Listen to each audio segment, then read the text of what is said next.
ഇസ്ലാമുകൾക്ക് നിർബന്ധിതമായ ആരാധനാകർമ്മമാണെങ്കിലും വർഷങ്ങളായി സിൻജിയാങ് പ്രവിശ്യയിലെ ഉയിഗൂർ മുസ്ലിങ്ങളെ ചൈന നോമ്പെടുക്കാൻ അനുവദിക്കാറില്ല എന്ന് പറയുന്ന റിപ്പോർട്ടുകൾ നിരവധിയുണ്ട്.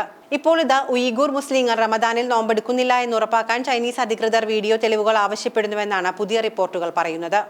വ്രതാനുഷ്ഠാനം അവസാനിക്കുന്ന ചെറിയ പെരുന്നാൾ ദിനം വരെ എല്ലാ ദിവസവും ഉച്ചഭക്ഷണം കഴിക്കുന്ന വീഡിയോ പകർത്തി അയച്ചു കൊടുക്കാനാണ് നിർദ്ദേശിച്ചിരിക്കുന്നത്. എന്നാൽ ചൈനീസ് സോഷ്യൽ മീഡിയ പ്ലാറ്റ്ഫോമായ ഡൗണിയിൽ ഒരാൾ പങ്കുവച്ച വീഡിയോ ഉദ്ധരിച്ച് റേഡിയോ ഫ്രീ ഏഷ്യ റിപ്പോർട്ട് ചെയ്യുന്നു.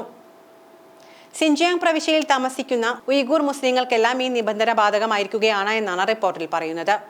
ഓരോ പ്രദേശത്തെയും ആളുകളെ നിരീക്ഷിക്കാൻ ചുമതലപ്പെടുത്തിയിരിക്കുന്ന ഉദ്യോഗസ്ഥനാണ് വീഡിയോ അയച്ചു കൊടുക്കേണ്ടത് എന്ന് ഡൗണിയിൽ പ്രസിദ്ധീകരിക്കപ്പെട്ട വീഡിയോയിൽ ഒരു ഉയിഗൂർ വിഭാഗക്കാരൻ പറയുന്നുണ്ട്. തങ്ങൾക്ക് പ്രശ്നങ്ങൾ ഇല്ലാതിരിക്കാനാണ് അത്ര ഇങ്ങനെ ചെയ്യേണ്ടി വരുന്നത്. ആശുപത്രിയിലോ മാർക്കറ്റിലോ എവിടെ പോയാലും ഓരോ ദിവസവും ഉച്ചഭക്ഷണം കഴിക്കുന്ന വീഡിയോ ചിത്രീകരിച്ച് ഉദ്യോഗസ്ഥന് അയച്ചു കൊടുക്കണം. ഓരോ ദിവസത്തെയും തെളിവ് ഫോണിൽ സേവ് ചെയ്ത് വെക്കുകയും ചെയ്യും. വീഡിയോ ക്ലിപ്പിൽ അദ്ദേഹം പറയുന്നു. മതഭീകരവാദത്തെ എതിർക്കാനെന്ന പേരിലാണ് ചൈനയുടെ ഈ നടപടികൾ. ഇതിനു പുറമെ വെള്ളിയാഴ്ചകളിൽ പള്ളികളിൽ ഒത്തുകൂടി പ്രാർത്ഥിക്കുവാനോ മുസ്ലിം അവധി ദിവസങ്ങളിൽ ആഘോഷമാക്കുവാനോ അനുവദിക്കാറില്ല എന്നും റിപ്പോർട്ടുകളുണ്ട്. മുസ്ലിങ്ങൾ നോമ്പെടുക്കുന്നില്ല എന്ന് ഉറപ്പാക്കാൻ പ്രത്യേക നിരീക്ഷണം ഏർപ്പെടുത്തിയിട്ടുള്ള വിവരം പോലീസും സർക്കാർ ഉദ്യോഗസ്ഥരും സ്ഥിരീകരിച്ചതായും റേഡിയോ ഫ്രീ ഏഷ്യയുടെ റിപ്പോർട്ട് വിശദീകരിക്കുന്നു. ഉയിഗൂർ പോലീസിലെ ഉദ്യോഗസ്ഥർ ഉൾപ്പെടെ മേഖലയിലുള്ള ആർക്കും റമദാനിൽ നോമ്പെടുക്കാൻ അനുവാദമില്ല എന്ന് ഒരു പോലീസ് ഓഫീസർ മുൻപ് അറിയിച്ചിട്ടുണ്ട്.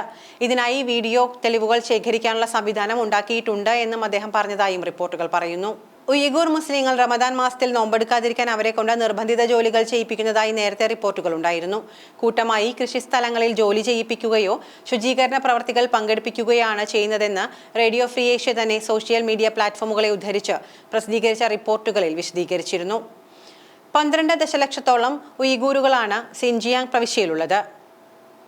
അവരിൽ ഭൂരിപക്ഷവും മുസ്ലിം വിശ്വാസികളുമാണ്.